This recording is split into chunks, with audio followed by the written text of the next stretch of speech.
All diseases are really rooted in one core issue, which is an energetic metabolic. It's the ability of the cell to derive energy from sugar and oxygen, basically air and sugar. And so this is either efficient or not efficient. And so when it's not efficient, there's a lot of pollution that starts to accumulate into the body. Melatonin, it's an absolute miracle molecule for sure. We would not be able to enjoy life without this molecule. Every cell in the body makes it, and it's there within a structure called a mitochondria. And the mitochondria is where rubber meets the road as far as making energy in the body.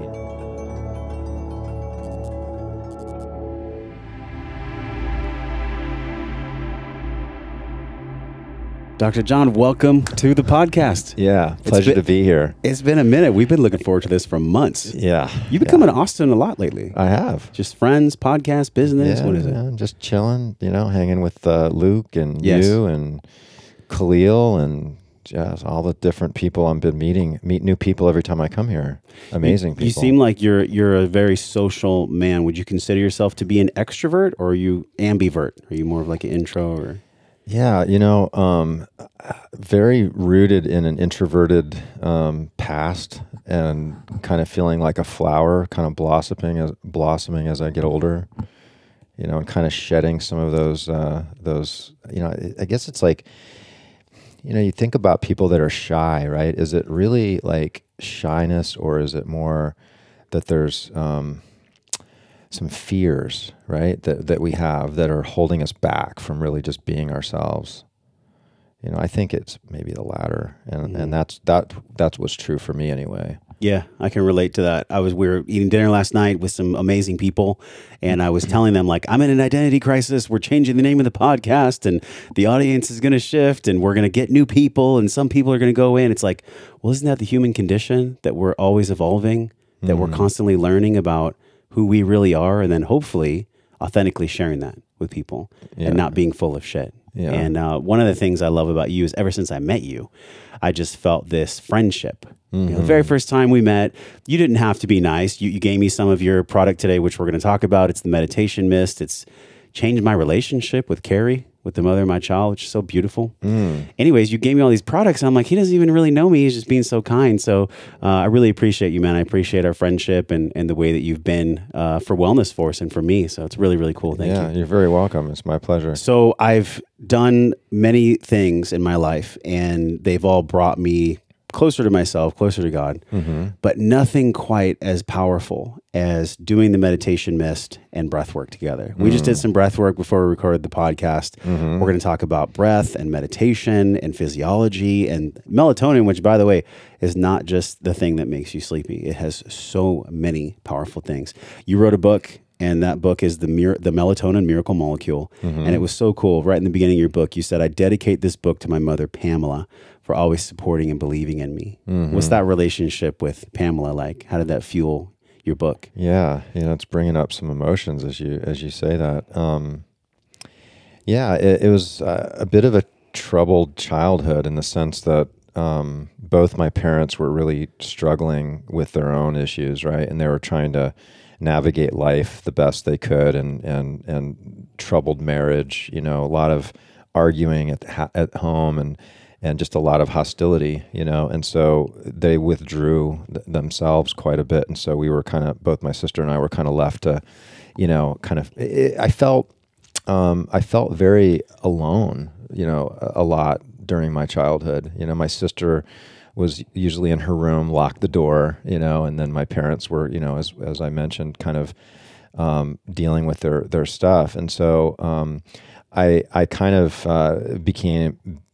started to have a lot of, issues with hyperactivity, dyslexia, learning disabilities, and I wound up into some special education classes.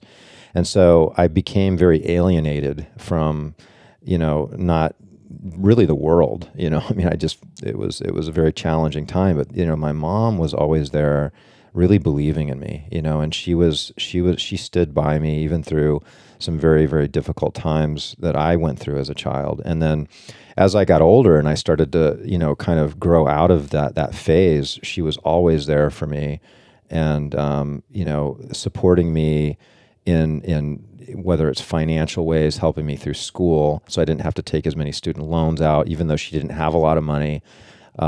Just emotionally supporting me, and she's grown a lot, right? So, I mean, from the days of me being a young child where she didn't have the resources to really be there for me, she really came out of her own shell, and she's been just an amazing woman. So, was Dad part of the equation when you were growing up too? Yeah. My dad was a Marine, so he was gone a lot, right? So he was on floats, or he was doing different activities, in the Marine Corps. And he was, kind of withdrawn a bit, to some degree. He still is, he's a unique snowflake in his right. And I love him. We have a beautiful relationship. It's never been the relationship I wanted with a father, but it's been a very supportive relationship. And I think we get what we need, not always what we want. Yeah. Yeah, ain't that the truth? I can relate on so many fronts. My grandpa was a brigadier general in the Marine Corps, so I understand that lifestyle of, there's some rigidity to it, but in the world you operate in, there's both science and spirit. So like, I'm sure that rigidity, that upbringing served you in some way, maybe from like a work ethic perspective. Does your dad help you be the great naturopath, chiropractor, and formulator that you are in some way? Yeah. It's almost like I was a hippie growing up in, as a Marine, right? And so there's like, I've got this hippie and I've got this Marine in me. And I do think it's a bit of a rare, rare thing, kind of balancing the art and the science. And that's always come really easy for me, kind of bridging the gap between, those two, I think can be very powerful in medicine. You're really like I know you're not a shaman, but you have aspects of yourself that is almost medicinal. Like you're a medicine man, right? Your naturopathic training, you're a trained chiropractor. Advanced Rejuvenation is the clinic that you work at. Also, it's 15,000 feet, right? The square footage of your facility. This is in Sarasota, Florida. Yeah, we just moved into a very large facility. It's got enough room where we're going to create like an event center, and we're going to have apartments that people can stay at. A lot of our patients fly in, and we do protocols that could be a week or multiple week protocols. The clinic side's all finished. We finished that and moved into that literally just a couple of weeks ago. And now we're starting to kind of direct our efforts to start to build out this big warehouse, this 10,000 square foot warehouse, into this amazing facility where we're going to be hosting some pretty amazing events. I mean, the stuff you do there, maybe people haven't even heard of some of these things before. Rejuven Oxone IV protocol, Lume Blue protocol, CVAC stem wave, regenerative medicine, ultra-guided stem cells, PRP, and prolozone. I mean, like some of those concepts I honestly haven't even heard of. I mean, everybody's heard of stem cells. For people that don't know like what advanced rejuvenation truly is, how did that come through you? Like, was it a cumulative process? Were you like laying on the beach in Sarasota one day and you're like, let's name it Advanced Rejuvenation, let's do this? Like, how did the dream come to life? How did the dream come to fruition? Well, I've gone through a lot of phases as a healer and as a physician. And, there's been times where I was completely focused on like structural aspects of the body. There was years where I was just completely just all about cranial work, right? And then there's been times where there's been many, many years where it was just on functional neurology and understanding the function of the brain, and then nutrition. And so there's just been these evolutions. And then it seems like over the last, I would say the last 5 to 10 years, it's all just come together into like being able to put it all together into one center that is able to have unique, there's some fundamental things that we like to do with patients that are addressing some deep core aspects of all diseases, which I'd love to delve into a little bit. I call metabolic medicine. And then there's customization that we do with various patients to customize those, because some people need unique aspects of the care, right? You're not going to treat a thyroid case the same as you might treat a gut case, right? And so we customize it, but we have this underlying understanding and philosophy that all diseases are really rooted in one core issue, which is an energetic, metabolic. It's the ability of the the cell to derive energy from sugar and oxygen, basically air and sugar, right? And so this is either efficient or not efficient. And so when it's not efficient, there's a lot of pollution that starts to accumulate into the body. And when there's a lot of inflammation in the body, which all stresses are going to basically relate into some sort of inflammation, right? And that inflammation, there's a fingerprint of every type of stress and how it inflames the body. And those are a set of cytokines, right? So like a sunburn is going to have a different set of cytokines than, say, COVID-19, or say like a parasite infection of your gut, right? This is the cytokine storm, but it's really just a release of unique cytokines. Right. So the cytokine storm from COVID is like a very unique set of different cytokines, interleukin 6 and TNF alpha. Like, so there's specific sets of cytokines in certain amounts that are going to be a specific blueprint of a certain stressor. So all of these stressors relate in the body and stress the body where there's cytokines that are released. And when those cytokines hit a cell, they can shift the energetics of the cell so that they make literally 90% less energy than it would otherwise make. And so this is how stress affects our cells universally, okay? And this is going to tie into melatonin that we're going to talk about later. So definitely hang in there, because this is going to blow. Stick around, mind. You guys. We're going to cover some ground today. Yeah. We're going to get into it. So the advanced rejuvenation, obviously it's like, rejuvenate yourself. But advanced rejuvenation, was that your idea? Was that your dream? Did you partner with someone else, or this came through your own heart? Yeah, this is my center. Yeah. So we have some amazing practitioners, in the center as well. And recently I brought on a plastic surgeon who also has a long history with regenerative medicine, and he's doing some amazing spiritual work as well. So he's a good mix for us. And so we're kind of in the very beginning of a bit of a partnership with this new, because the center is so big, Josh. I mean, 15,000 square feet. That's a big fucking place. Yeah. So we got some work to do. And people come and stay for 1 week, 2 weeks. What's the 3 weeks? I mean, what's the average range of time that a patient comes to you for each of these unique, I guess you could say, energetic maladies, right? That create the cytokine storms. And it probably shows up as all kinds of things. TMJ or tinnitus that we were talking about last night, or some kind of structural misalignment or digestive issues. I mean, what are maybe the top 3 things that people come to you in advanced rejuvenation for, and how long do they typically stay? Well, so I believe that all diseases are rooted in either a chronic infection or toxicity. So we have a lot of people that come into us. We treat a lot of degenerative neurologic disorders. A lot of vestibular disorders, dizziness, Meniere's. Inner ear conditions are a big, it's like the vertigo conditions as well. Yeah, tinnitus, hearing loss. We actually have this German therapy called Lumamed that we do, and we utilize the Lumamed, but we add a lot to it at our center. So it's not like what you would get in Germany. It's what you'd get in Germany plus, some of the other things that we do, like the endonasal cranial releases that really help enhance a lot of circulation and drainage from the head and the ear, because you're either a swamp or a river, right? So things are either draining nicely and you're getting good fuel delivery to the tissues, or they're not, right? So you're either a swamp or river. I like to use that term because I think a lot of people connect with that and realize that if things are swampy, they're going to grow a lot of bacteria. I mean, I'm in Florida, so we have the Everglades, right? It's not the cleanest water out there. But then you go to, like, say, a river in Colorado and you have this beautiful, clean water. This is going to be more of how you want your tissues to be, because there's more movement, there's more, fluidity. And so a lot of healing modalities really revolve around improving circulation, improving drainage, acupuncture, massage, chiropractic, hyperbaric oxygen treatments, rebounding, breath work. Think about, like, we just did breath work, right? We're moving our diaphragm.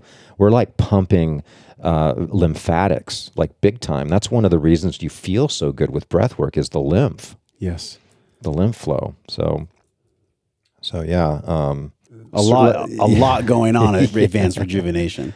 And I can't wait to go there too, because you seem to me like there's been a lot that's happened for you spiritually in the past few years from conversations we've had, and it's definitely impacted your business. And we're a good jumping off point, because we could probably go into a lot of different capacities of Advanced Rejuvenation, but I really want to cover this nasal delivery spray. And it's the meditation mist.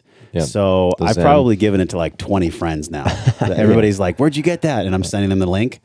So how did you come across this? You had an experience with plant medicine yourself, and you came home and something hit you. You're like, I want to give people this Hapé and oxytocin, and you can talk about the formulations. Sure. But what was the whole heart's intention to bring this to the mainland and to have this be what it is now, which honestly, I have to tell you, like, it is every single night. Carrie and I, for the past month, maybe even 2 months, we have a new altar in the room. We sit next to the altar. We do the meditation mist together, and we do our breath work. Actually, we breathe first, then we do the meditation mist, and we just put our foreheads on each other, you know, just like the Hawaiians do. And we just connect, and we just talk while the baby's sleeping. And I'll tell you, it is the most beautiful experience that doesn't have any kind of addictive properties. First of all, how did you formulate it? And then second of all, tell us what it's doing from a biological perspective, because it's been so beautiful for us. It's been literally a nightly thing we do every single night. Yeah. Well, you shared that with me last night, and I feel really, really happy, and it warms my heart to hear that it's being used in such a beautiful manner. Hapé is a Amazonian nasal snuff. Okay, so basically it's a very special form of tobacco that grows in the Amazon, and there's different herbal mixtures that can be mixed with the Hapé, and so each one of we have 3 versions, right? So they're all a little bit different. We've got just kind of like your regular, we call it extra strength, and then we have an essential oil version, and we have one that's a CBD version. And so, you know, my first experience with Hapé, which is traditionally blown up your nose with like a straw-like device in a powder, my first experience was, it was absolutely horrible. Yeah, it's pretty rough. I despise it. Yeah. I can't do it personally. Yeah, I can't do it. Well, I did it once, and like that literally I've only done it once. Like I haven't done it since. I don't know how people keep doing that. Yeah. Anyways. So it was awful, and I vowed I would never do that ever again. Right. But then I was doing a ceremony as a participant, you know, a few years ago, and one of the facilitators had mentioned how much she loves Hapé. She does it every morning. And I'm thinking, man, what am I missing there? You know, because I thought it was absolutely awful. I didn't get the afterglow, or I didn't get any benefit. It was just a terrible experience. Yeah. And so, you know, I was actually on my way out to Hawaii, which, you know, I grew up there. My sister's out there, my dad's out there. So I'm making my trip out to Hawaii for my Christmas vacation. Right. And so I stopped in, I did this ceremony, and then I go out to Hawaii, and she gave me some. And so when I went out there, I had, you know, I'm kind of hanging out at the house and just kind of getting stuff ready for the day. And I take this little vial out, and I put a little bit on the table. It was almost like I'm chopping it up, like I'm like doing cocaine or something. I just do like a little bit, right? Yeah. And inhale it through a straw, and it was just a tiny bit, and it was like, wow, okay. It burned, but it wasn't too overwhelming. And then I got the afterglow, and I really understood the power of this, because yes, it burned, but it wasn't too much that I couldn't handle. And I felt this centered, like I felt grounded and centered, and I felt really clear. And so we had already been formulating glutathione nasal sprays and some antimicrobial nasal sprays, one of which is called Glutastat, which we were selling online. And so, you know, already being in the business of making nasal sprays, I'm like, I can make this into a nasal spray, and I think this is going to be amazing. Yeah. And so that's how Zen was born. And I've taken the Glutastat as well. I've shared with you, and my audience knows, I've had tons of sinus issues in my life. You guys don't know this, but Dr. John actually gave me a balloon sinus adjustment. I don't know the exact scientific term for that adjustment. The endonasal balloon adjustment. Yeah. Endonasal balloon adjustment. And it was like all these little micro bones in your face that crack and quite an uncomfortable experience, but the way that I breathed for like a month afterwards, and then I was doing the glutastat, and it was tremendous. I mean, I don't know how else to describe it other than like, if you have issues with your nose and if you have issues breathing, you're the man. You really are. You have a lot of specificity and a lot of training when it comes to the bones in the skull and the way the nose functions and the sinuses. So before we get into that though, like there's something physiologically going on. The tissues in the sinuses are very open, right? And so when you spray the oxytocin and the really essentially plant medicine, right? The Hapé's plant medicine, what's actually going on? What is really happening? So two things. One, it's the medicine itself, is absorbed and, it has an effect in the body. And the other effect is through the actual burn. The actual burn actually does something. It matters.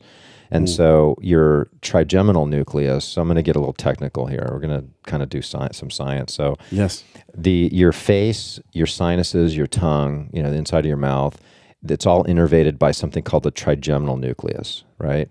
And so it's sensory. And so the trigeminal nucleus, if you look at the brainstem, it's the largest nucleus. I mean, it's this massive nucleus that sits there in your brainstem, and your brainstem is where all the autonomics are. So your autonomic nervous system, which is consistent of the sympathetic and the parasympathetic nervous system. So we certainly don't need more sympathetic nervous system. We've got enough stress. So this is the fight or flight part of our nervous system. What we really want and what we really need is more of the parasympathetic nervous system. And so this is the resting and digesting, but this is also the part of the nervous system that when we feel like grounded and we feel like more connected to source and we feel good, and you're relaxed and happy and joyful and bliss, right? This is the parasympathetic nervous system. And so we want to support that. And so when we do the Zen nasal spray, it's a powerful activator to the autonomics and to the vagus nerve. And so the vagus nerve is the primary nerve that carries the parasympathetic nervous system. Yeah. And this is also part of what makes breathwork so amazing, because you had mentioned it before. It's a window into actual having some control over the autonomic. So autonomic is meaning it's automatic. We don't have voluntary control over it. So this is something that we just rely on it just to work, right? And behind the scenes. So it's beating our heart. It's allowing us to breathe, digest our food, vasodilation or contraction. I mean, blood flow, all these things are happening. We don't have to think about it. But we can do breath work voluntarily and actually get an impact into our autonomics where we can strengthen our parasympathetic nervous system and reduce stress. And this is huge. You think about stress as such a big cause of a lot of diseases. I mean, some stress is good, but when you talk about most people think mental emotional stress when you start wrapping your head around stress, right? So we're kind of go, go, go. That's kind of our thing, right? I mean, I would say we're the most go, go, go ever. And the rewards of that are actually like a decaying of humanity in certain ways. Yeah, it's a movement away from the parasympathetic. Yes, it is. And this is where we feel connected with people. You're not like sympathetic is more like you're going to fight somebody. That's not like something that really supports like friendship and connection and bonding. Maybe occasionally it's needed, but like fractionally it's needed. But we never want to live in that state. No. And in your work, you talk about the seat. You said the seat of the parasympathetic nerve system is actually vagal tone. It's strengthening this connection of the vagus nerve. Yeah. So breath work, I know when we created the Breathe program, there's 4 diaphragms. So we're pumping cerebrospinal fluid. We're pumping from our perineum. Like there's a lot going on when we're doing breath work. So when we're pushing our diaphragm and those nerves, the nerve bundles that go up through the back of the spine into the head, I'm actually pushing on those nerves. And that's what's connected to the amygdala. So talk to people about the seat that we're really talking about. The seat of the parasympathetic nervous system is vagal tone. But is it actually like toning a muscle, or is it more like creating a efferent-afferent connection with the nerves? So the way nerves work is it's that whole Chinese proverb, the unused gate gets the rust. And so nerves require activation. It's like food for them, right? So Neuro 101 is fuel and activation. That's what nerves really need. They need a supply of oxygen and glucose, and they need to be activated. Otherwise, you're going to lose them. The process of a nerve firing and it becoming activated actually stimulates proteins to maintain the structure of that nerve. And when you don't fire those nerves, you're going to lose them. So that if you don't use it, you're going to lose it really does apply to nerves. So that and so the autonomic nervous system and the vagus and the parasympathetics are no exception. And the only way we can actually strengthen that is it physically. Like I'm so curious how you feel about this. Is because when we train in the gym, like when I go and do pull-ups, or when I'm doing the heat shock proteins from the sauna, or when I'm doing the brown fat activation from the cold. Those are things that I feel, but they don't feel like when I'm strength training or when I'm going for a run. Can we tone the vagus nerve in the same way that we would tone our muscles, or is it a completely different category? It's really a different thing. Well, so the strength of the nerve is going to be related to how often it's being used, because it's going to be stronger, and then it's also going to be building plastic changes, right? So in neurology, we talk about plastic changes because you can take a piece of plastic and you can change the shape of it. Right. And so in that same sense, the nervous system can be strengthened by having more connections with other nerves. So so you think about like a young kid versus like someone like older like us, right? So, we're not that old yet. We're not, but you can compare like a baby to us. Like, so a baby has all these nerves, like way more than we do, because we lose them as we get older. But how much more functional are we? Like we can get around and navigate things so much better. It's all because we have the ability to create new connections with the other nerves. So this is what starts to happen with the breath work and with the cold and, all these different modalities that are strengthening the nervous system. It all has to do with these extra highways. The inputs highways coming in are the most important thing. It's not because I know there's eustress, there's distress, and then there's hormesis.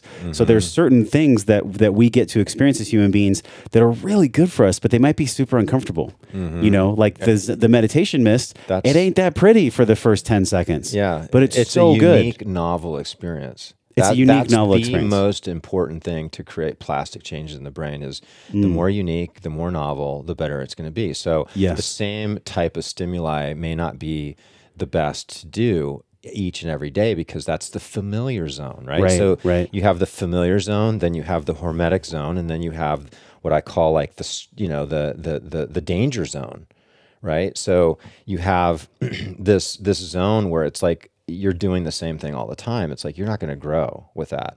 And you can apply this to a lot of different, situations, right? Sure. And then hormesis is like this sweet spot where it's like mama's porridge, right? It's just enough stress. The Goldilocks zone. Yeah. We get this net gain in health, right? But then there's a ceiling to the hormetic zone. So everybody has a ceiling. There's a certain amount of stress that once you exceed that, then it starts to become a breakdown to our body. And we don't want to get to that point. But it can be changed. So if you have a metabolic ceiling, like let's say that you can only exercise a certain amount before it starts to become destructive, right? Well, you could probably do some conditioning where you can raise that ceiling. The same thing with the brain. Your brain has a certain metabolic ceiling where you can drive and learn and get all these great benefits that you want to improve your brain function, but there's a ceiling to the amount that it can handle at any given time. That can actually be changed, like using things like methylene blue or ozone therapy or melatonin, or some of these other types of, nootropic substances. You can actually change that metabolic ceiling so that you can actually drive more hormetic changes in the body. I feel with the meditation mist something so much more powerful. And honestly, because of how sensitive my sinuses are, I can't do the Hapé anyways. I love that it's liquid, but the oxytocin's really cool. I don't know exactly why you put that in there. I mean, obviously we know that oxytocin is a feel-good hormone. It's a beautiful way for us to bond. We get it with a 6-second hug. We've all heard this before, and we've talked about it on the show. Anti-inflammatory. I did not know it was anti-inflammatory. Yeah, it's great for the brain. So did you put the what inspired you to match the oxytocin with the Hapé and put it into the spray? Like what was that? you just make it, to me, it just made a lot of sense. You Yeah. know, It was an it's intuition. kind of like, well, it's like, you know, when you're cooking in the kitchen, I think when people are good cooks, it's like they're preparing a meal, and it's like you can think of something that would taste good in that, and you know that it's going to work before you even put it in there, right? Yes. It's like, you know, some lemon on that chicken's going to be good, right? Olive oil, salt, and pepper. Yeah. But then there Sure. might be something exotic where you've never tried that before, but you're like, yeah, that'll work. Cinnamon on that would be good, right? Yes. And it does work, right? And some people have an ability to think in those terms and taste it before they taste it, you know. And I do art as well, like I paint. In fact, at one point, I completely walked away from my medical practice and did art full time, right? How long ago was that? That was after my second year practicing. Wow. Yeah, I dropped out for almost 2 years. Did you just like double clutch and flinch on how much work it would be to be a naturopath? Is that why you? So there's this belief in my lineage that every fourth generation there's a famous artist, right? And so this comes from the French side, and I bought into that, thinking that was me. And I had been working for another clinic in Paris, Texas. So I went to Paris to become an artist. Wow. So, you know, I love to say that, but they're Wow. like, oh, wow, Paris, that sounds really amazing. But it was Paris, Texas, not so Not impressive. Yeah. Not as maybe the food's different. Yeah. Okay, so when you got back in and that path took you to now, looking back, could you have ever seen that you would go and do different plant medicines, bring spirituality into being a naturopathic physician? Did you ever even think that you would be who you are now? No, I did not. You know, I was, I had breakfast with some close friends this morning, and I was talking about some of the spiritual things that we're up to, putting some things together. And one of the friends that was there, an ex-NFL player, right? He just starts sobbing. And, you know, I could sense that it was tears of joy, you know. And we just had a moment of connection, because I have been having moments on a daily basis where I just start crying tears of gratitude, you know, because to some degree, I'm trying to get away from that feeling of like I'm lucky, right?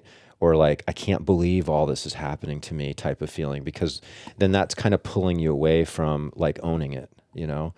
And, you know, I think, you know, some pretty special things are happening in and around me, and it's been a lot of hard work. And there's also an aspect of how it's serving my community and other communities, and it's serving mankind. And there's a selfless aspect of it that I think is driving it to become a lot more successful than it would be if it was more like a selfish type of a endeavor. I feel that from you. And it's no surprise. I feel like this is common for a lot of people in wellness, in coaching, in service, even in spiritual and personal development. They've had to go through their own dark cave. They've had to go through their own shit. Face the dragon. They've had to go into the cave and get the treasure they've been seeking. Yeah. You know, Joseph Campbell. Yeah. We might not have enough time for you to focus totally on it, but just so people know, not even with your academic credentials, but also on an energetic level, what you've been through personally. You had a mold exposure and toxicity. You also were dealing with, I believe it was, when you get bit by the tick. Yeah, Lyme. The Lyme disease. So this is like, and it's not just from ticks. I mean, you can get Lyme from other sources as well. Right. But wow, I mean, for you to be able to heal those things. Well, Josh, I didn't know what was wrong with me. I just woke up every morning. I had so much pain. The inflammation was just ridiculous. And I'd go to the rheumatologist. Oh, you have ankylosing spondylitis, this like autoimmune disease. I go to this person, I go to that person. Everybody had a different story. I had nothing concrete to say like what's really going on. Yeah. And this went on for over 10 years. And I literally I had to shut down my practice because I was just in so much pain. And, you know, my good friend, Dan Pompa, you know, he always talks about his pain to purpose. And this was my pain to purpose story, you know, and I wouldn't change a thing. You know, it was perfect. And I'm sure there's a lot of people listening to this right now that might be in the middle of their own pain to purpose story. Yeah. You know, and I might suggest thinking about like your you're washing clothes, right? And you throw clothes and it's in the middle of the cycle. You open the door and you see all this dirty water. Oh, it's not working. You know, no, it's in the middle of cleaning those clothes. Don't judge it in the middle of it. Yeah. You know, and that's what happens, I think, with a lot of people. So, you know, if you're in the middle of your own pain to purpose story and you're listening to this, you know, just realize that you're probably exactly where you need to be right now.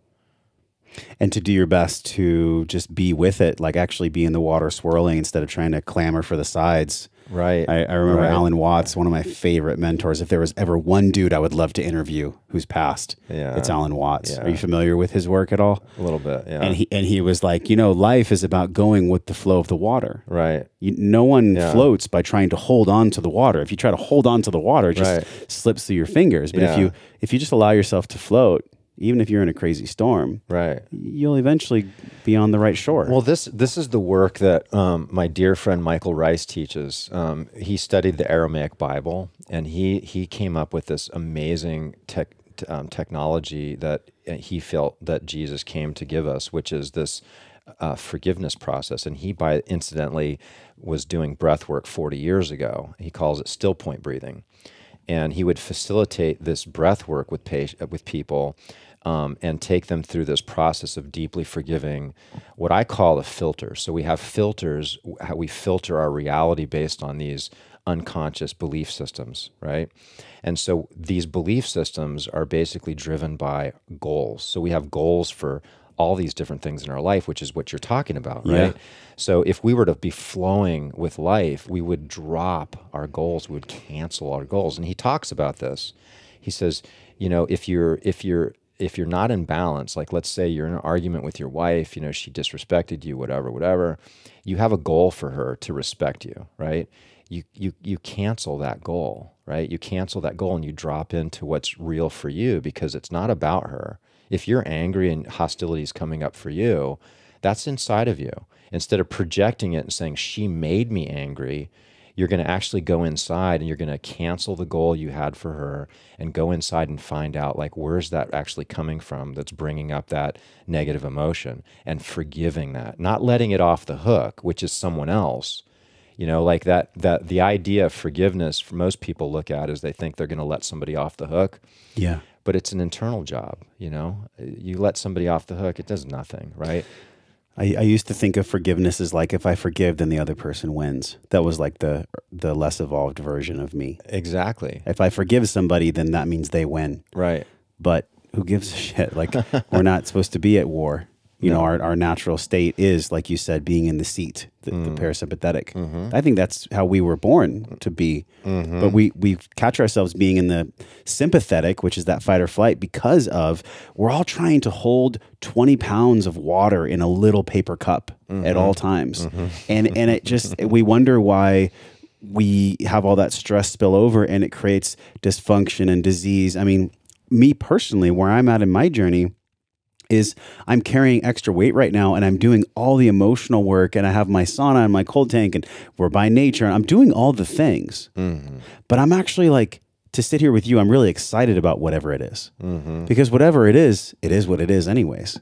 So bring it. Like, I'm ready for it, right? I don't know if I'm going to find the answers to what I'm seeking in a ceremony or with a friend. Sometimes I find the answers just through being a father to my son Nova. But whatever it is, like, I'm in that washing machine too, that you've talked about. And for those of us in the washing machine, and I think there's some times where we go out of the washing machine and we feel good for a while, and then Spirit puts us in another washing machine, right? Whether it's like, I love that. I think we just get continually washed. So to support us while we're there. Yeah, you're being cleaned. We're being cleaned. Just relax and go with it. Even though it feels like you're on a spin cycle sometimes. But when we're in these places, like for me, like supplementation, lifestyle, it's not just huge for me right now. It's actually how I make it. It's actually how I function. And so for people that don't know anything about melatonin and how it can support somebody in the washing machine, specifically somebody who's dealing with, let's say, chronic stress, that constant drip of stress, or maybe they have a chronic disease, which is then elevating their cortisol and keeping them in the sympathetic. For people that know melatonin as just a sleep aid, Tell us what the myths are about melatonin first. Like, what are people getting wrong about melatonin? And then we can start diving into the different layers of melatonin. Yeah. Well, what do people get wrong about it? Everything. Everything. All right. You're all wrong. Yeah. So we need to like take and just clear the slate and just forget everything you thought you knew about melatonin. All right. And let's start fresh. So melatonin, you know, it's an absolute miracle molecule for sure. We would not be able to enjoy life without this molecule. Every cell in the body makes it, and it's there within a structure called a mitochondria. And the mitochondria is where rubber meets the road as far as making energy in the body. You know, this is where oxygen and glucose are converted into something called ATP. And this process of making this energy is a chemical reaction, and it has 4 complexes, right? So there's 4 complexes, and that's going to make sense later when we start to kind of like add in some information about methylene blue, which I hope we have time to kind of get into. But the mitochondria's job is to move electrons, and in the process of moving electrons, it produces heat, right? And so if you think about like burning coal to make heat, right, you're going to have a lot of soot, right? So it's the same thing happens in the body is when we make energy, there's soot in the form of oxidation. And we need to either minimize the amount of oxidation that we make or quench the oxidation that we do create. So what the melatonin does is it actually works on both sides. And when we overheat, melatonin's there to calm things down. And melatonin is the primary antioxidant in there that quenches the oxidation. So it's basically soaking up all of that soot for you in every mitochondria, in every cell in your body. And it's also one of the most important things for your gut and for a healthy gut. You know, there's 400 times more melatonin that's secreted through your gut than there is through your brain. But you asked me, like, what are some myths? I know what a lot of people are thinking is like, okay, is it dangerous, right? So we'll get back to the gut in a second, but is it dangerous? Absolutely not. They did studies where they were giving what would be equivalent to 150,000 milligrams. This is the physiological dose? Yeah. What's the term of that when they go super high with the dosage? Super-physiological dosing, but we're talking about super duper. Got it. 150,000 milligrams, and they basically stopped the study, and they said, you know, we just don't see that melatonin has any toxicity at all. Typical range is 2 to 10 milligrams for most people. Typically. So wrap your head around that, 2 to 10, and then what we're promoting is for people to take much more than that, because we're talking about using melatonin as a support for more than just sleep.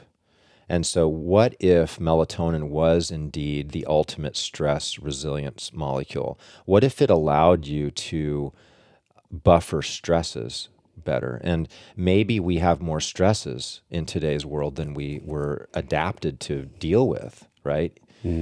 I would offer that we do. I would think unequivocally we all would say yes to that. Right. Even if you looked at our ancestors and the way that they had to work maybe longer hours, but then they had more access to clean air and sunshine and work. So we all have our own struggles, but I would say just on a macro level, if you go really high in the sky, we are fundamentally health, wealth, relationships, mental, physical, emotional, spiritual. We're all challenged in those buckets more than we've ever been. For sure. Because of what's happening with the awakening and what we're experiencing. So I would say yes. And then we got the graph. We talked about that before we started recording, right? I mean, you look at the melatonin graph, what happens to melatonin secretion as we get older, it drops dramatically. And although you can do a lot of hacks, okay, you can go and change the light, and we can get into all those things, you know, changing the light in your house so you don't have as much green and blue that's going to inhibit your melatonin. You know, I think all of that is going to be really important for the circadian rhythm, because you want a nice, strong circadian rhythm to be really healthy and robust. But as far as melatonin secretion, you know, if you are just going to rely on your body's own secretion of it, you're probably not going to be able to navigate this world as robustly as you could otherwise. How so? Can you go into that a little bit? Because that's a big statement. Most people think of tiny 2 to 10 milligram doses as enough, but this isn't about just sleep. This is about the immune properties, the healing properties, cleaning out the soot, all that stuff. This is the things that people don't know. They just don't know they don't know. I didn't know it before I read your book. Yeah, right. So let's circle back. So in the beginning, when we started talking, we talked about how stress produces cytokines, and the cytokines, it's basically, it is inflammation. Okay. And so that inflammation causes a shift in the way that the mitochondria makes energy from the electron transport chain, right? Moving electrons, to it shuffles into the cytosol, which is outside of the mitochondria, into anaerobic glycolysis, which is also called the Warburg effect. Okay. And this is where, this is how cancer makes energy, you know, and Otto Warburg actually won the Nobel Prize for discovering what, you know, in essence, how cancer shifts its metabolic way of making energy. So, but this happens with all cells when they're under enough stress, from cytokines. This is how people die from COVID-19. This is how people will have will die of pneumonia from any viral infection. I mean, this is just how it works. So when you exceed the amount of inflammation that the cell can tolerate, it shifts to this primitive form of making energy, which is only about 10% of the amount of energy that you would otherwise make. And so if you're fighting a battle of infection, you're going to lose, because all of a sudden you lose 90% of your troops overnight. You're done, right? So this is why if you supplement with melatonin, a lot of the hospitals had started using melatonin high doses. I mean, even up to 400 milligrams for COVID. And so you start to look at some of the research that was done on like Ebola and some encephalomyocarditis viruses, and you know, a lot of very, very dangerous infections, and the survival rate going just dramatically higher with the group that was given melatonin. This is because when you give exogenous melatonin, you're able to switch that back to the way that it makes energy. Because normally the melatonin's in that mitochondria to prevent this shift, right? But then you only have so much melatonin. But then if you give it exogenously, meaning if you take a supplement, you can actually go and quench this whole system and reboot it. And the receptors, I don't know if this is even the same conversation, but what I've learned about like different hormones and receptors is that there's a lock and a key for all of them. So if you supplement high dose melatonin, you're not going to become dependent on this. Yes. How do you eventually get back to homeostasis? This is what's fascinated me, is almost all hormones in the body have this negative feedback loop, where if you take it, you downregulate receptor sites. And so, or the body decreases the amount of the hormone that it's secreting, right? So that's the negative feedback loop. Testosterone, estrogen, progesterone, all of these hormones have it, cortisol, but not melatonin, not at all. In fact, you can take thousands of milligrams of melatonin if you want. You know, don't drive a car. Listen. We are not giving medical advice here. We're just having a conversation. Yes. And so if we're seeking wisdom here, we would just like wisdom. Yeah. If you are looking at starting a melatonin regime, I would recommend that you see your healthcare provider and let them guide you. Okay. With that said, it is theoretically possible to take thousands of milligrams of melatonin for multiple days or weeks or months and stop abruptly and secrete the same amount of melatonin the very following day as you would otherwise secrete, because there's just absolutely no negative feedback loop there. It's so powerful. And one of the things that I see when I look at my Oura Ring score is my deep sleep. And it was interesting because in some of your literature for Sandman, which is the product that we're talking about with the high dose melatonin, there's some other things that you can share too. But a scientific deep sleep study showed that the glymphatic system was most efficient during deep sleep. Getting too little deep sleep prevents glymphatic clearance, which can cause neurological diseases. Basically, your neurons will be swimming in their own excrement without adequate deep sleep. Yeah, when I read that, stuck in the machine, right? I was like, oh my God, no wonder when I don't get enough deep sleep, I literally feel dirty in my brain. My brain feels dirty. Yeah. It's because these neurons are swimming in their own excrement. Right. I mean, that's potent. Can you share about that? Well, so you know, it's like they're caught up in the clothes, right? The clean cycles, the dirty water. But so yeah, you're either a swamp or river. So there is a detox mechanism that the brain has, which is called the glymphatic system. And the primary activation of the glymphatic system is deep sleep. And so it's really important. And they've started to realize that poor sleep and the glymphatic issue is one of the primary reasons that a lot of patients with degenerative neurologic disorders start to accumulate a lot of these proteins. You know, like Parkinson's, you've got alpha-synuclein. You know, Alzheimer's, you've got beta-amyloid plaques, right? Traumatic brain injuries and TBIs, you know, you've got that tau protein that builds up. So all of these proteins are really normal proteins. So you start to look at them as like, okay, that's the enemy. And that's what the thrust of a lot of science has been up until I think more recently, is like, you know, how can we like clear these proteins out and prevent them from being produced, but they're actually reacting to like more commonly toxins or infections. And so then you have the aspect of an individual that might have an infection or have toxic exposure that doesn't get sick, right? Maybe it's because they're sleeping normal, right? So you start to get these different variables, and it's important to start looking at these things for each individual because, you know, some people could have the ability to weather, you know, a toxic exposure or an infection in their central nervous system if they're sleeping properly. But if they're not, all of a sudden you have someone that's got like a real recipe for disaster.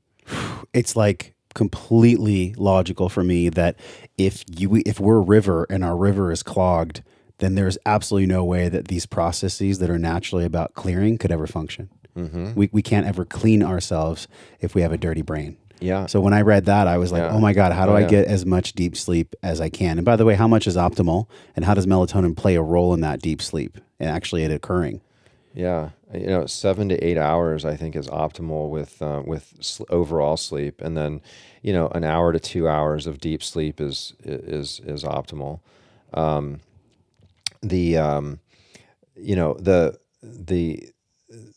high dose melatonin is not the end all be all answer to sleep, right? So you'd think that when you start getting, so we manufacture a few different melatonin suppositories, and also in a liposomal, and they're under the brand of Sandman, and so it's a good song too. Mr. Sandman. Is that why you? That's why you did it? Okay. Yeah. Bring me. Go ahead. So melatonin for sure really helps in sleep onset, you know, latency. There's no doubt about that, but it's not necessarily the end all be all to keep you asleep, you know, throughout the night. Although it can help in some individuals more so than others. It's one of those things that you really should be tracking your sleep, and you try it. You know, you want to basically experiment with different things that are going to work for you, because we're all a unique snowflake, and like we're going to respond differently. But I think it's a good, if you're having some sleep issues, you know, I wouldn't be afraid of going above that 10 milligram mark. We're in our clinic, we're using, you know, 200 and more milligrams. And so oral melatonin, also as a side note, is only 2.5% absorbed. Wow. And that's what the research shows. So very little of it even gets, so you're talking about taking, you know, 2, 3, 4, up to 10 milligrams, but and you're only getting 2.5% of that. It's a very little amount. Where's the other 90%, 98% going? Well, the liver breaks it down, and then it tries to put it back together on the other side, but it only puts so much of it back together, or the gastric juices basically just destroy it. So some nutrients are more fragile than others. And so, you know, like polyphenols, like resveratrol and turmeric, and, you know, some of the other polyphenols that we're using in our fasting protocols to accentuate the autophagy and the senolytics and so forth, like fisetin and stearylstilbene. And, you know, these things are not very well absorbed orally because the gut breaks it down and the first pass through the liver. And so that's where we start to get into a suppository route of delivery where you bypass all of that. And so besides bypassing the gut and the first pass to the liver, you have the concept of peak plasma, which is really important for people to understand. Because ultimately, what do we want? We want that nutrient in the cell where it can do good for us, right? So otherwise it's going to be in your toilet bowl. Yeah, it's just a way. It feels like a big waste of money, actually. And it is. To just do. So I'm never going to take it like that again. Then I mean, really, I've heard the same thing about CBD as well. When you take sublingual CBD, you lose half of it or more. Oh yeah, yeah, yeah. So when you take a substance oral, think about peak plasma is basically it's in the blood, and the cells have a certain amount of time to pull it in, right? So it's in the system. It's kind of like flowing through that area that's outside of all your cells, right? The plasma. And so if I take, like, say, a CoQ10, and I take a CoQ10 and I look at the blood levels every 5 minutes, I'm going to see a curve, and it's going to go up, and it's going to stay probably for maybe an hour. And so we digest this pill orally. We have peak plasma that lasts an hour. Our cells have an hour to try to pull as much of that CoQ10 in as possible, and then it's gone, and that's it. Where if we were to take the same amount of CoQ10 in, like, say, a product like StemZen, we have a amazing product called StemZen, which really supports stem cell survivability. We use it in regenerative medicine and post-fasting because you release all those stem cells and you want as many of them to survive as possible. And so CoQ10 and something called fucoidan, which is a brown seaweed extract, is really, really powerful for that. So this suppository StemZen, it has a high amount of CoQ10, but it's released over 5 to 7 hours. Right? So you can imagine the cells have all that time to pull it in. Like, if you were to soak black beans for an hour, how much water are you going to get in those beans compared to 5 hours or 7 hours? Most people soak them overnight. Right. Yeah. Yeah. I mean, it's almost going to do you no good, right? Yeah. So this is the whole idea of using a suppository. And when I was sick with Lyme disease early on, it was these glutathione suppositories were just game changers for me. I actually felt so much better. And so we do have a line of glutathione suppositories as well called Glutamax, which are phenomenal. Why would someone use those specifically? Because right now we've been talking about the melatonin suppositories for the long release, for the rapid absorption, for the healing properties, for the immune, for all the deep sleep propagation. But why would somebody do NAD and also the other? Why would they do those in a suppository fashion? Well, because glutathione has, like, very little, if any, absorption orally because of the reasons we talked about before. And NAD for sure doesn't. So there's this whole idea about, like, the precursors, but how much of the precursors are actually getting through? And that's why we formulated, like, the NAD Max, which is both a suppository and a liposomal. But I was looking to create something that would take and supplement the IVs that we're doing. So we do IVs in my clinic, for NAD. And when we started doing that, like, we were one of the first clinics to start doing these NAD IVs, but they're uncomfortable and they last for many, many hours. And so people have to sit there for, quite some time, take time out of their life. Where if you do a suppository, you have almost the same amount of dosage in that suppository. And, it's so easy to put it in. It's like, you don't even know it's there, and you're cruising around for the rest of the day, and it's like you've got an IV to go. And so that's what a lot of these products are really designed to have, a much higher absorption rate and a slow release over time. And, if people haven't tried a suppository before, it's really no big deal. Like, it takes 2 seconds. Some people are weird about the butt. And I'm like, come on, we're human beings, people. Yeah. Like, let's be mature here. Yeah. Right. It's all good. Yeah. Just what do you have, coconut oil you put on it, or how do you do it? Well, they're kind of self-lubricated because they're made of palm oil. Great. But, I would say, like, there's two types of people that are going to be, like, listening to this and just be like, absolutely, I'm ready. Let me, I'm fine. Is either the people that are really suffering from, like, some serious chronic issues. Yeah. And they're desperate, right? Or there's going to be some people that are like, they're just more open, right? And they're looking to maximize their health and vitality in this world, right? And be more of service to others. And you could get over it, Yeah. It's literally just our butt. Like where we all, everybody poops. There's a book, right? So I love this because you could have only come across this delivery medium because of what you do, because you work in a clinic. If you didn't do what you do, you would have never come up with, I'm guessing, oh, I can give them an IV to go. That would have never occurred to you, right? Right. No. This is over thousands of hours of working with thousands of patients where you're like, how do I give people what they need in a way where the medium serves their lifestyle to where they don't just have to sit with a catheter in, basically. Well, there's also hours. There's also the aspect of like, trying to fix myself too, right? So it's like I'm like thinking, oh, this would be really great to do personally, right? And so that's driven me to, because the Zen, like I wanted something for myself, So if it was something that I found a lot of utility with, certainly a lot of other people are as well. Yeah. And then yes, that clinical application is really, I think,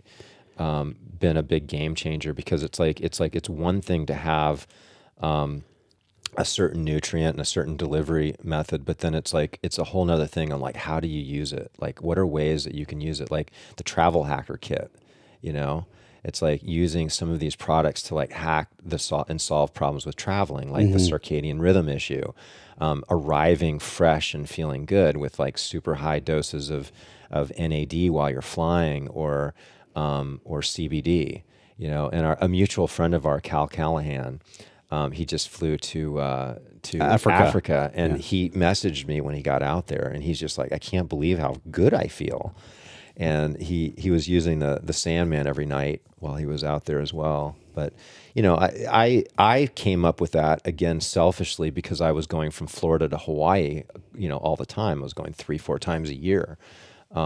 Incidentally, I really haven't been out there just because it's getting a little weird with COVID out there. It's kind of weird. Yeah. Yeah. It's an uncomfortable time.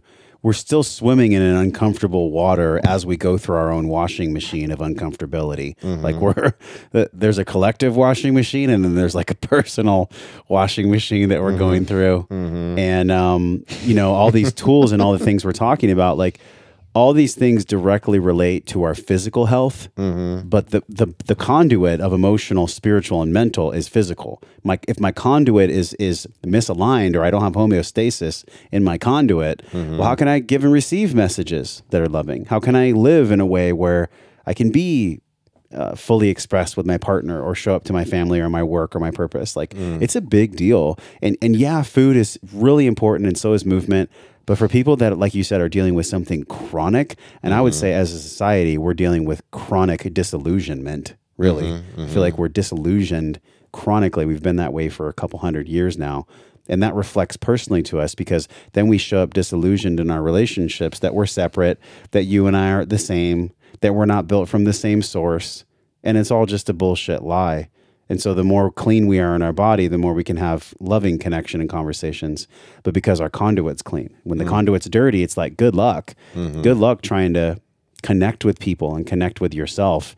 So going back to the physiology of the melatonin, I used to think the pineal gland was right here, but it's not. It's actually in the center, right? So it was funny, speaking of the COVID bullshit, I would go to restaurants and they would be like, let me take your temperature. And they would try to put the gun right here. And I was like, hell no, I don't want that in my pineal gland. But I was wrong. That's cool. Tell people the structure of the pineal gland and what it actually does for melatonin, what the feedback system looks like, and really how to like protect and nourish the pineal gland. How do we do that? What's melatonin's role in that? What's our role in that for the pineal gland? What an important gland, right? So Russell Ryder, he's an MD and a PhD in the 1960s. He's actually a colleague of mine. I'd like to call him my friend. He was the first one to actually discover the pineal wasn't just a worthless gland, right? And that it secreted melatonin, and it had a lot to do with our circadian rhythm, blah, blah, blah. And so he went on to become one of the most authored, researchers in melatonin. He's a big, resource, and has been for me for a while. So the pineal gland, there's so many different things we could talk about with that. There's a conversion of tryptamine and tryptophan through the pineal to melatonin, and then it can be converted into something else. called DMT as well, and they call that the spirit molecule. So there's some consciousness applications to looking at the pineal, whereas the way I understand it is that there's the cerebral spinal fluid that circulates around our brain and spinal cord, basically carrying nutrients and keeping all of those structures healthy. It terminates in what's called the third ventricle. And right behind the third ventricle, you have the pineal. And so the pineal, if you look at it, has all these crystals in it, right? And so it can become calcified as well. So we have to be careful. Like fluoride's the biggest culprit. So you want to make sure you get a filter for your house, and you don't want to be drinking municipal water. And we don't want to be using fluoridated toothpaste and all those types of things, right? Yeah. And, for those really that want to dive into this, the book has a lot of great solutions on how to take care of your pineal and different supplements you can take and so forth. And that book is at thewellnessforce.com/store, or you can just go to melatoninbook.com, but there's a discount code in the store if you guys want to dive in, because we're going to be able to scratch the surface of what you're talking about, but we're not going to be able to go to the bottom of the ocean here. So if people want more resources, just go to the store and the book is there, the Melatonin, the Miracle Molecule. Yeah. So those crystals in the pineal, they mean something, right? So a lot of people don't realize this, but a lot of our watches, the way that they're powered is that there's a crystal in the watch, and there's pressure on the crystal, and the pressure on the crystal causes electrons to start bouncing around. Is that the piezoelectric? Piezoelectric, Yeah. And so the same thing happens with the pineal, and that's what's happening with some of our breath work, is that we're putting pressures on that pineal. Through the cerebral spinal fluid? Through the cerebral spinal fluid, yeah. I always wondered about that. So breath work is literally making our pineal gland healthy. It's turning it on, as if there wasn't another reason to do breath work. It is making it healthier. It's also creating a piezoelectric effect, which is basically energizing the pineal, turning it into a radio receiver, so that we can actually pick up on things outside of our sensory system. Right? So if you're sitting in meditation and you start to feel like one with everything, you start to feel love and just gratitude, those are senses, but it's not through your sensory organs. It's not your sight, sound, feel, touch, smell. It's a sensory experience outside of that. And so the pineal is like this other sensory organ. And so you're able to pick up, and that's where some of the aspects of this conversion in DMT, I think, are opening up gateways for us to perceive a different reality, right? A reality where we are connected in that other vertical dimension versus this horizontal dimension where time is on a linear, right? So it's like we have all of the events that are happening over time is basically like in a horizontal plane, right? Where, and this is starting to get kind of more into the deep spiritual, discussions. So we look at these experiences that people come back from in medicine journeys, right? Or deep meditations where they're like, oh, wow, I just felt like everything was like so vast, and they just had these experiences of just one with everything. And so what that is it's this vertical moment where everything is happening in one now moment versus things happening linear in a horizontal moment, which gives us the illusion of time. And also, speaking of disillusionment, sometimes when I am looking for the next greatest thing, or what should I be doing next, all the answers exist right here when I just sit in my studio and meditate in front of the Juve light, right? The red light therapy. Did you ever hear? Sorry to interrupt. Go ahead. Did you ever hear the Heart Math Institute? Of course, they did these studies and they found that the heart knew the future. The heart literally, they would take images on a computer, completely randomized, right?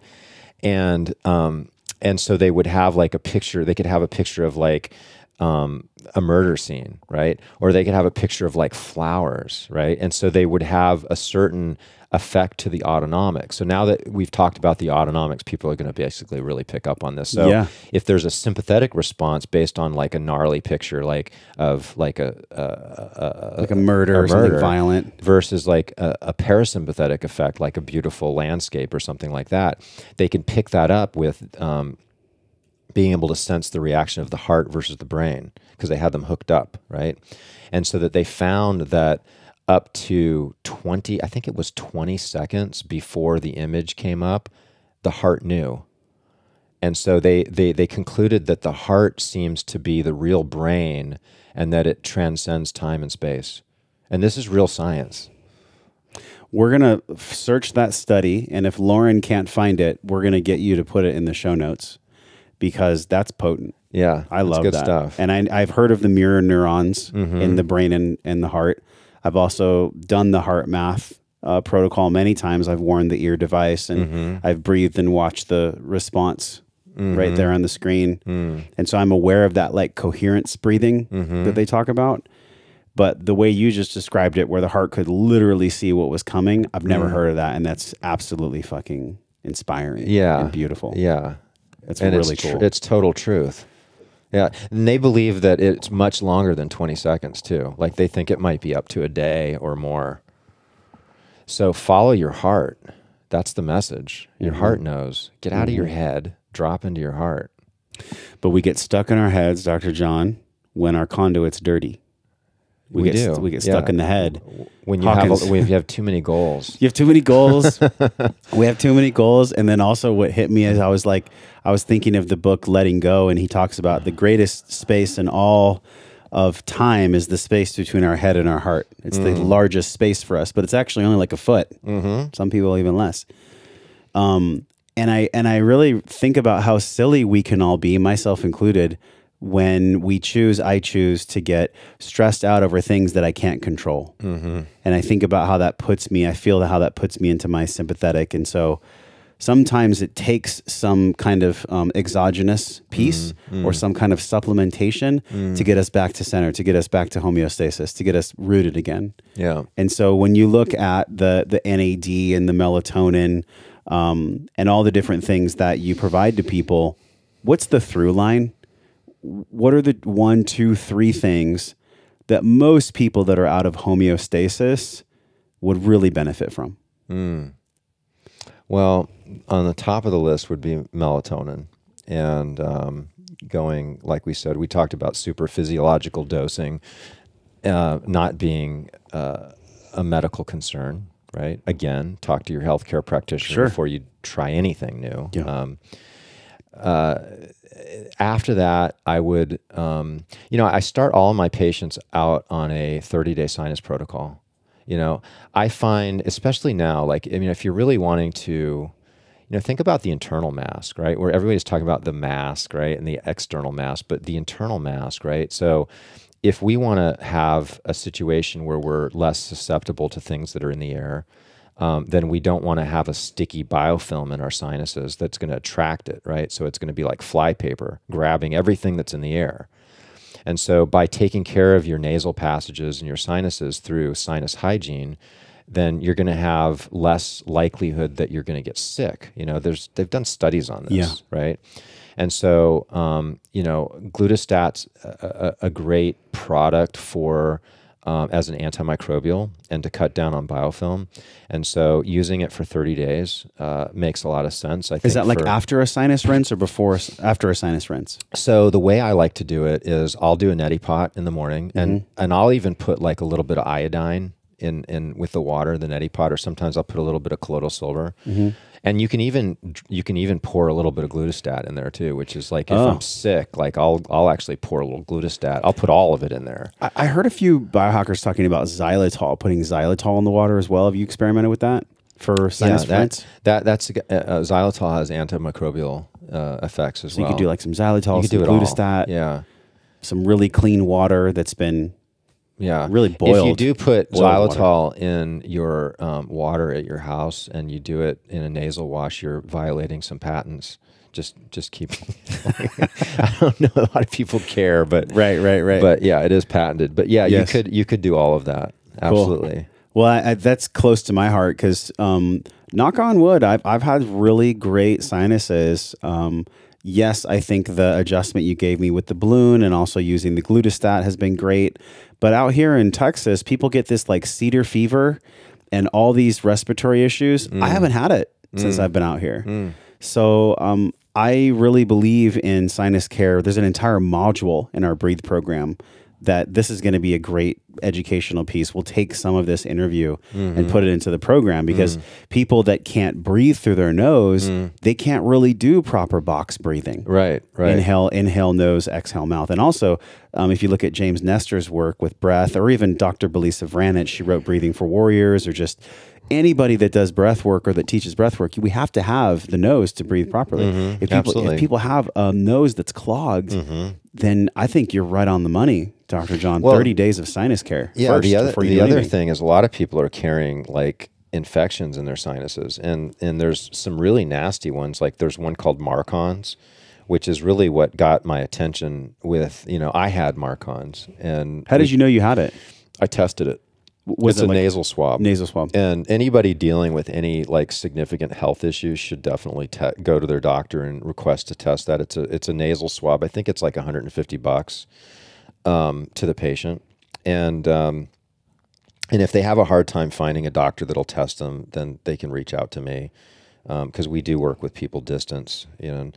Anyway, so you test it. And it's very difficult to get rid of. Typically, they do what's called a bag spray, which what I really don't like about the bag spray is that it has gentamicin in it, which is ototoxic, and it's just you do not ever want to put gentamicin in your body, because it's just so toxic to your inner ear. I don't even know why that's still on the market, to be honest with you. Wow, I am just like having a surreal moment. I had chronic sinusitis as a child and as a teenager, and they gave me amoxicillin and gentamicin. And I have ringing in my right ear. That's what it is. I have severe tinnitus. Yeah, that's it. Ear. That's it. That's interesting. Yeah.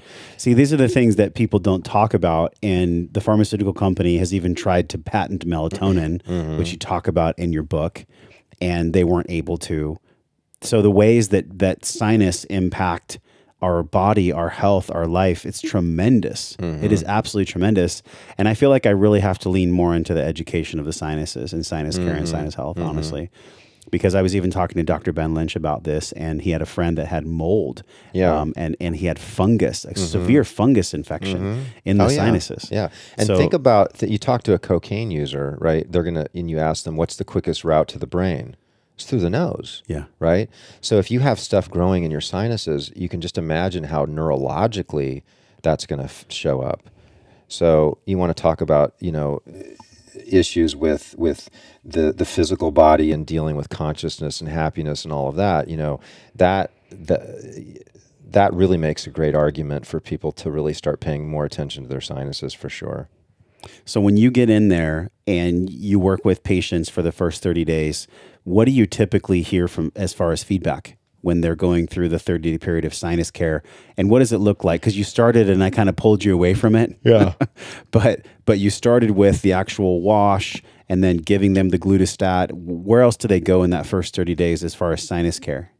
Yeah, the neti pot or any irrigation, and then you would put the glutastat in there because you want to leave that medicine. It's basically all essential oils. It's got some glutathione, NAC, and some various terpenes. And I'll usually have people dose that 4 times a day, and you can just take it with you, throw it in your pocket, couple sprays each side, 3-4 times a day for a month. It's that simple. Great. And that's the care protocol, really, for the sinuses. Now, if people have more of a challenge with like lung, or if it's deeper in the sinuses, so your nasal passage and your sinus are separate, right? So the nasal passage is, from the nose to the throat, but then your sinuses are off branches up into the bones of the skull. And so they're harder to get to. And so nebulizing is where a machine puts a liquid into a fine mist, and then you can breathe that in. And so glutastat comes in like a dropper bottle that can, a lot of healthcare practitioners will have their patients put that in a nebulizer, and that accesses the lungs a lot better, and you can get into the sinuses better. So on more difficult cases, we'll see patients do both daily. How do you operate in the world? And for people that don't know the rules and regulations when it comes to like Western medicine, insurance companies, big pharma, I mean, the connection is pretty entangled, pretty severe, actually. Unholy. Pretty unholy too. How do you operate as a naturopath in Florida to where you're covered? Essentially, nobody's going to come after you. How do you operate in a safe way as a physician like that? Well, I don't know if it's possible to be completely safe. Right. I mean, they're pretty... Safety's kind of an illusion anyways. Right, exactly. But how do you cover your bases the best you can and give people the healing? I mean, it breaks my heart that like the ways that you serve are so pushed against by the mainstream medical industry. It's just like, it doesn't have to be this way. Well, it's business. If anybody has been in business, they realize that a consumable item is going to be a lot better to sell than something that you buy one of. If you buy like a garbage disposal, I mean, if you're in the business and you're selling garbage disposal, as soon as the houses all have a garbage disposal, you don't have any business going on, right? Versus toilet paper, you've got a consumable people keep coming back for. Yeah. So when it takes $1 billion to take a molecule for one indication, right? For one indication, one molecule to market, companies really think hard about what types of indications they're going to be looking at and what that medicine's doing. So a medicine that's a cure is not as attractive. And the ones that are curative, there's some gene modifying drugs that are like hundreds of thousands of dollars. There's one that I think is like 1 point something million. Is that the CRISPR technology? The gene editing technology? Yeah. Yeah. Yeah, some of those. Yeah. It's so powerful because like I don't know if you consider yourself to be a futurist, but I feel like I'm on the fence where I don't think I'm ever going to get the Neuralace. I'm never going to be like the transhumanism with the wires in my body or anything else, but I'm totally open to being Matt Damon in that movie where they healed his leg. Like I'm completely open to that existing in the future. Do you see, when you look ahead, what stokes you the most? What gets you most excited about rejuvenation, alternative medicine, naturopathic care? Like, what are you really excited about, but yet it hasn't come online just yet? Like, what's the future looking like for your industry? Well, I can tell you, like, a lot of people are like really on this gene bandwagon. Like, I don't know if you noticed that, but people like they're testing your genes and then they come up with a whole plan. I'm kind of wanting to go a little further upstream than that. To me, that's more of a downstream kind of branches and leaves type of thing, where metabolic medicine, I think, is the future. Like our ability to be more resilient at a mitochondrial level, more efficient at making energy, I think is really at the core, because the body's a self-healing, self-regulating machine. I mean, it has the wisdom to heal itself. It just needs it runs out of gas. It just needs the energy to do so, right? And so, as a chiropractor, we were really taught very vigorously that, the innate intelligence of the body has that wisdom, right? And if we removed what's called subluxations in the vertebral column, that the nerves could then have their connection with all the cells, and that connection with the brain and through the nervous system, being the master system, allowed for innate intelligence to flow to those cells, right? And it's not that I don't see that as a really valid argument and a valid way of looking at healthcare, but I think it's also a very kind of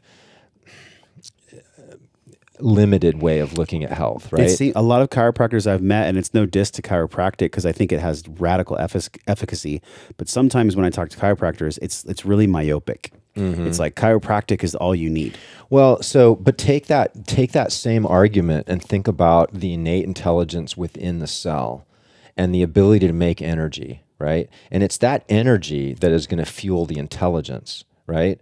So if the intelligence doesn't have the fuel, it can't express itself, right?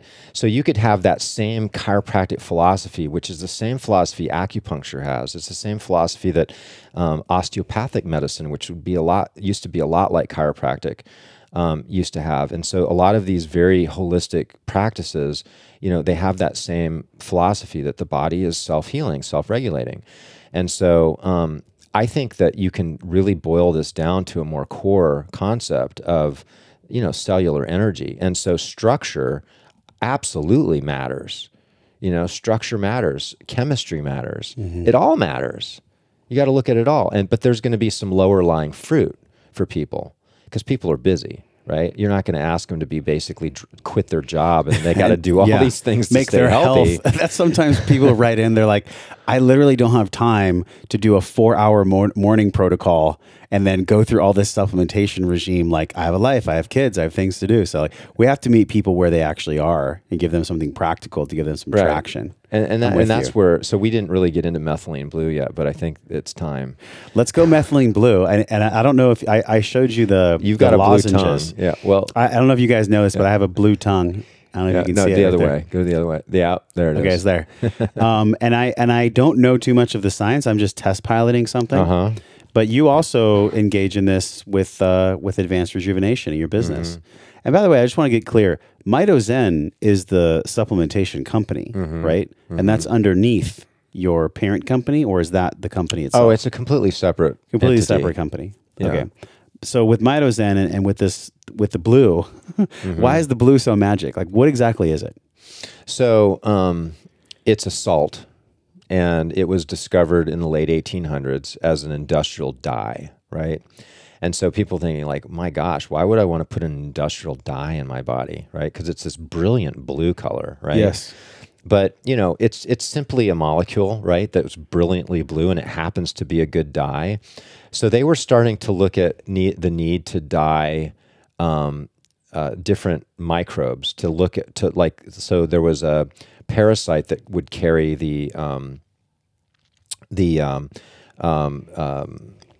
malaria, right? So this parasite, they dyed it, and they were wanting to experiment to see like ways that they could kill this parasite. But then they gave the methylene blue, and they found that it stained the parasite, but it killed the parasite. And so the first FDA drug ever approved, was methylene blue. What year was that? 19 something. Wow. Like 1910 or something like that. And it was for malaria. That's right? wild. And so today, methylene blue is still the best anti-malarial drug on the market. However, a lot of people, because it turns your urine blue, so they started to give methylene blue orally to all the soldiers in World War II around the Pacific coast, right? Because it was high risk for malaria. And so they knew these soldiers were taking the methylene blue because their urine would be blue. And they used to say, you know, you're so patriotic, like I even pee blue, right? But a lot of the soldiers, they didn't like it, and a lot of people that took it didn't like that. And so there was a big thrust to try and find out how they can like change the molecule so that you didn't pee blue. And so hydroxychloroquine was an offshoot of that research. So it's actually methylene blue is the parent drug of hydroxychloroquine, and that's one of the reasons that hydroxychloroquine actually can have some nice antiviral efficacy, but methylene blue is much better. Some of the studies on antiviral capacities of methylene blue, particularly when it's combined with certain wavelengths of laser, are among the best I've seen. Does the dosage matter? In other words, just like we talk about 5 to 10 milligrams of melatonin, you said 98% doesn't get absorbed. With methylene blue, suppository seems like another path if you're dealing with a chronic condition. Methylene blue is very well absorbed orally. It is. Yeah. However, you want it to absorb slow. So you still have the benefit of a methylene blue suppository, if you don't mind your toilet turning blue, of course. But there's ways that we figured out around that.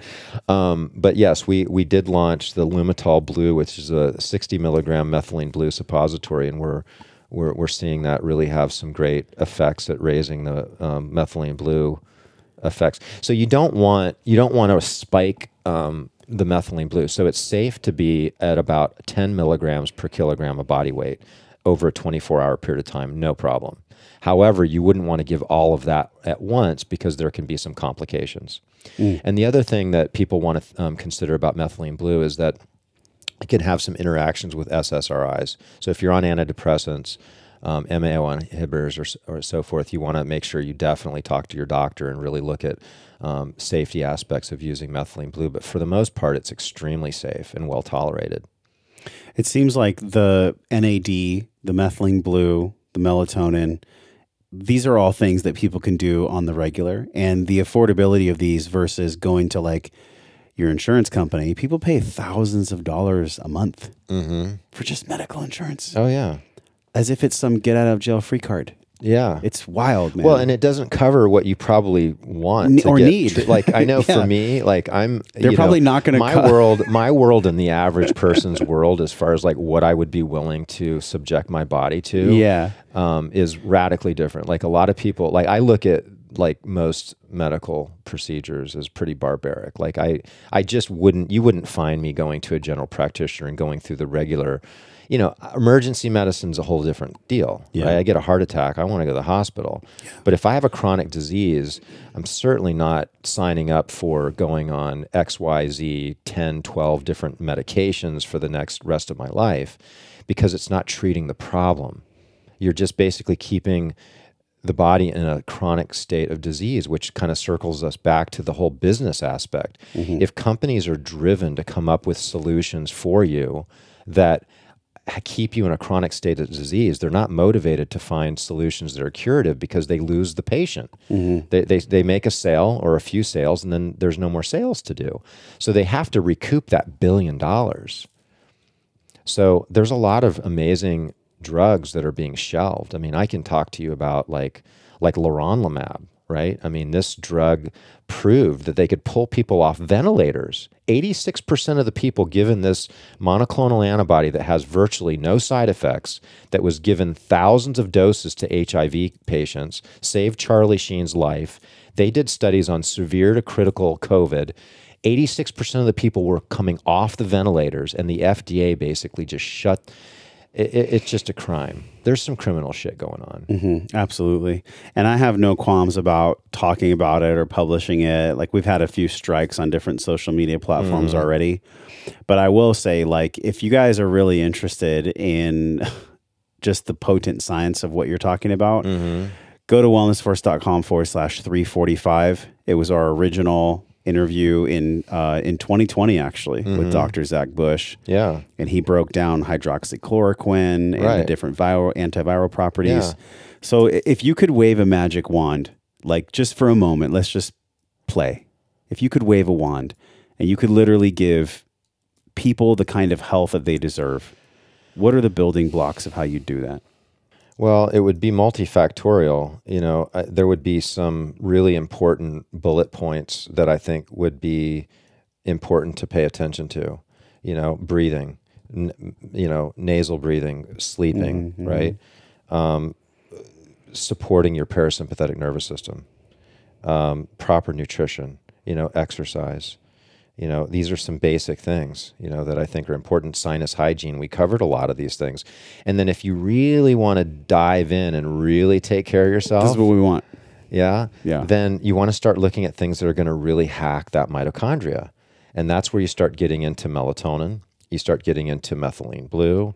You start getting into NAD. We really didn't have a lot of time to dive into that, but we can cover NAD a little bit. I think we've had some people mention it on the show, and like I've heard from you and others, taking NAD in a capsule form really doesn't do much because you're pretty much wasting it. Yeah. So the NAD, it's like the precursor to the mitochondria, right? It's a rate limiting substance that we lose with stress, disease, lack of sleep. Alcohol really depletes it. So there's a number of stressors that really deplete it. And just having birthdays, getting older, depletes NAD naturally. That's a cool way to say it, just having birthdays. Do you have birthdays? You need NAD. You need NAD, yeah. If you have birthdays. So they found by supplementing with NAD or various precursors like nicotinamide riboside, nicotinamide riboside or nicotinamide mononucleotide. So NR, NMN, And then, of course, NAD stands for nicotinamide adenine dinucleotide. All right. So You've said that a few times. yeah. So Yeah. these are all ways that you can boost this NAD. So they found that if you have high NAD levels and you maintain them and you supplement with it, that they've been able to extend the life of various laboratory animals. So there's a lot of excitement behind it. And it seems to also assist in mitochondrial function, pretty important aspect of it. So it's like rate limiting. So your mitochondria needs NAD to make ATP for it to move electrons. So it's rate limiting. So if you don't have enough, you just can't do that. You can't function unless you take methylene blue. Methylene blue like bypasses all that. And it turns your mitochondria into like some superconductor Tesla coil. Wow. Okay. Methylene blue, NAD plus, or is it just NAD? What's the difference? Is there a difference there? NAD plus. NAD plus. What is the plus? What does that mean? It's the charge. That's a good question. The charge of the NAD itself. One of the molecules is like the hydrogen charge. Okay. And then obviously the melatonin, which, okay, I'm totally going to do this. By the time this show comes out, I will do the suppository. I will let everybody know how it is. I think I was feeling like, maybe I'll just cut to this for anybody that's feeling something similar. I feel a little groggy when I take the 5 milligram melatonin. I'm really interested to see how I'll feel when I do the suppository, because I am definitely in a place where I need lots and lots of glymphatic clearing and lots of deep sleep. I have worked with a lot of people that had that same effect with a very low amount of melatonin. Now it's possible, because you think about homeopathy, right? It's like such a small amount. Like there could be like a homeopathic aspect to that, right? It's not even the amount of melatonin getting into the brain that it's even making a difference, right? It's kind of hard for us to know for sure. But my experience has been that there's patients that take, some of my patients that take, they switch to the really high dose, and they find that it works really well for them. They wake up feeling really refreshed, and they're able to, again, tolerate a lot more stress without it having the negative effects. Okay. Well, we're going to build like the ultimate pack on this page that has the melatonin, the NAD plus, the methylene blue, because it's so important for us that are stressed, including me. I have a son and I'm not sleeping that well right now. And then I'm interested to get my partner, Carrie, to have the same thing. We covered a lot of ground, man. And I know you've done a lot of podcasts in the past year or so, specifically. Yeah. I feel like you've been on a really great educational tour. You've been teaching people about these things that really aren't talked about that much. We've talked about your book, and people can find that at the store page. But out of all the interviews you've done and just conversations you've had with friends lately, what's something that bubbles up in your heart about what you do that you really want to express? In other words, what keeps you going? What fuels you to keep doing this? And what are you excited about when you kind of peer over the horizon? Wow, good question. Deep.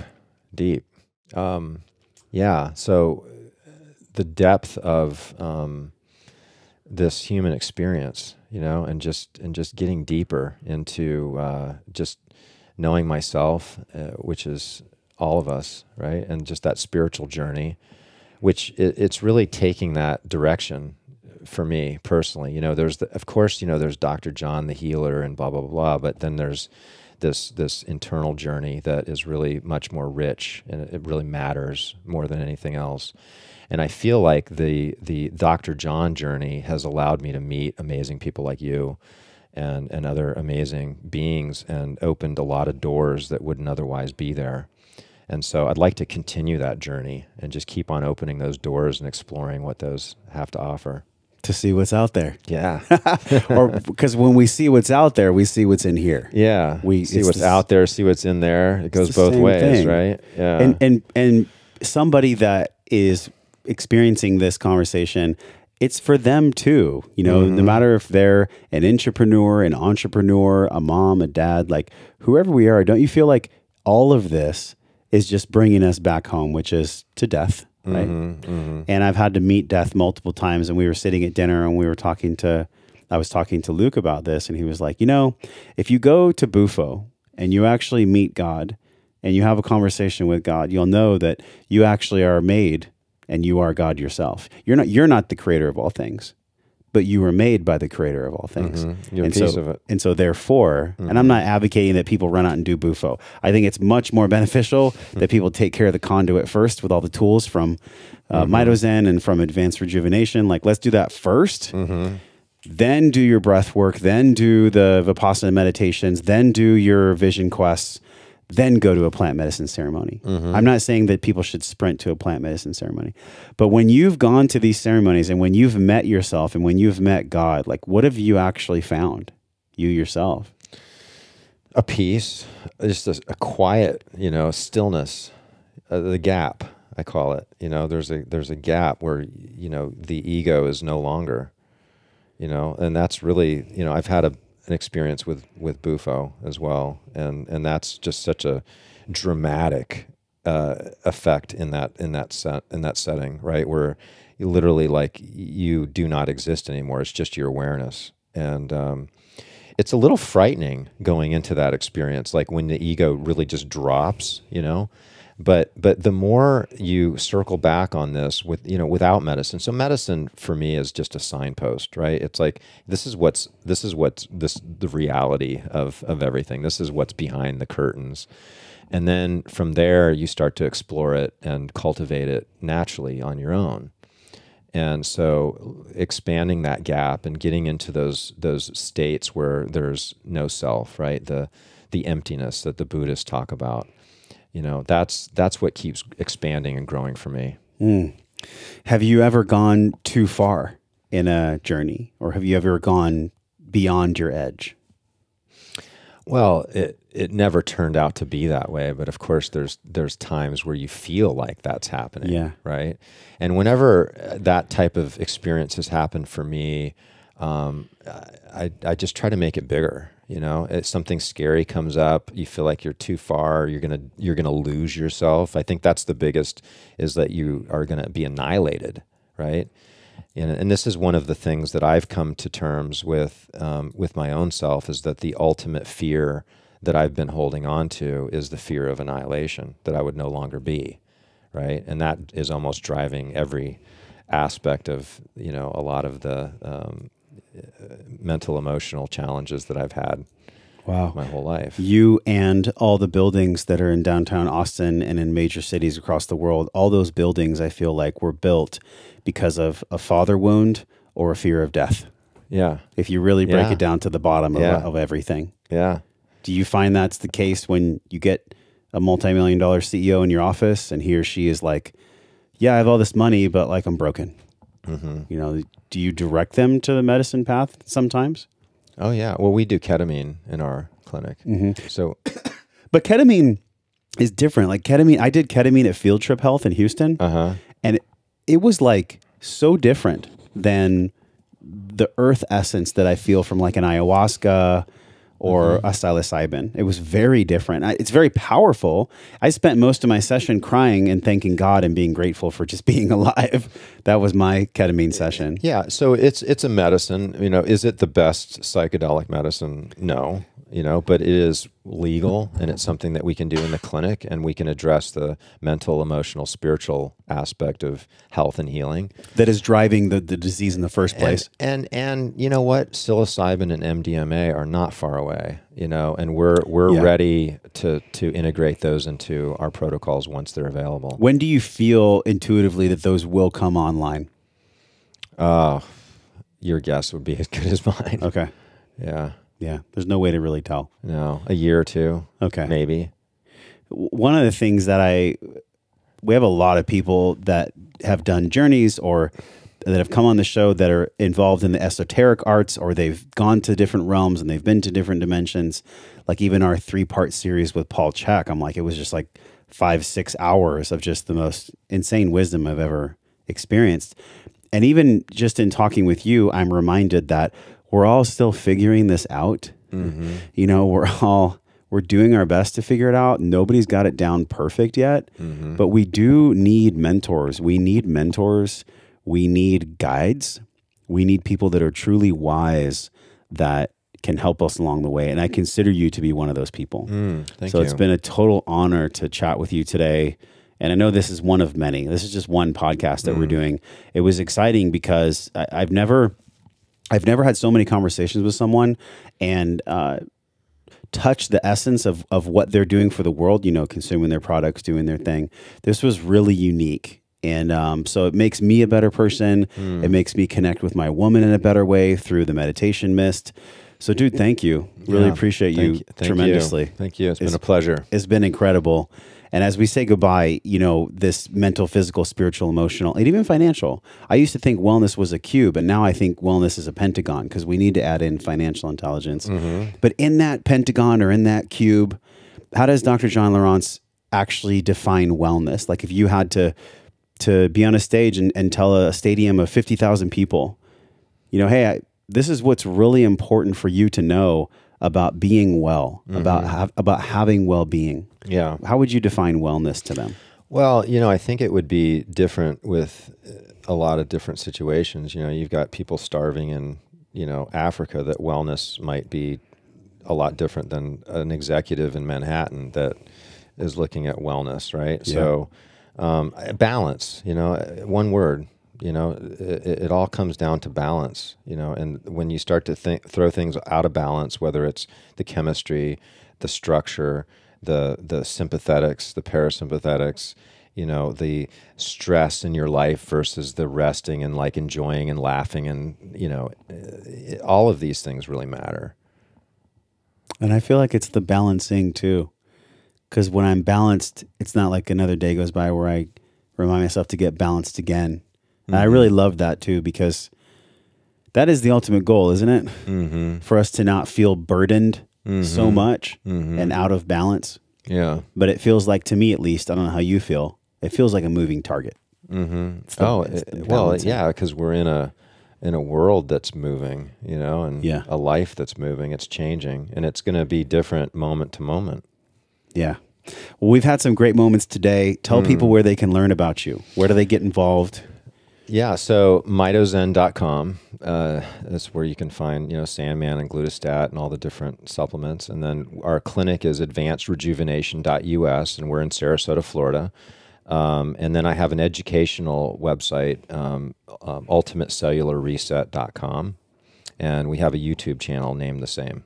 Excellent. And where do you put out, in preparation for our interview, I noticed that you're doing a lot of interviews, but you yourself, do you ever put out education for the public, or are you more about educating practitioners and health teachers yourself? Yeah. So we did a training here in Austin yesterday, for a bunch of practitioners, and it went really, really well. We had a lot of medical doctors and DOs and, holistic practitioners that were in attendance, and the response was just overwhelming. And so I see there's just a huge desire to learn, these metabolic medicine ideas. And so we're gonna start, if you're a healthcare practitioner, definitely reach out to us. Cool. We'd like to help you integrate some of these concepts into your practice. The code is Wellness Force, and I would actually recommend everybody start with the meditation mist. So do the meditation mist first, and it's wellnessforce.com/mitozen. The code is Wellness Force. Thank you for the discount code, and thank you for being a trusted friend and somebody that, I really can see walks his talk and embodies his teaching. So it's been a pleasure to have you on the show. Yeah, brother. Dr. John. All right. And we'll do it again. Josh. Until we do, John and I are both wishing everyone love and wellness. We'll talk to you soon.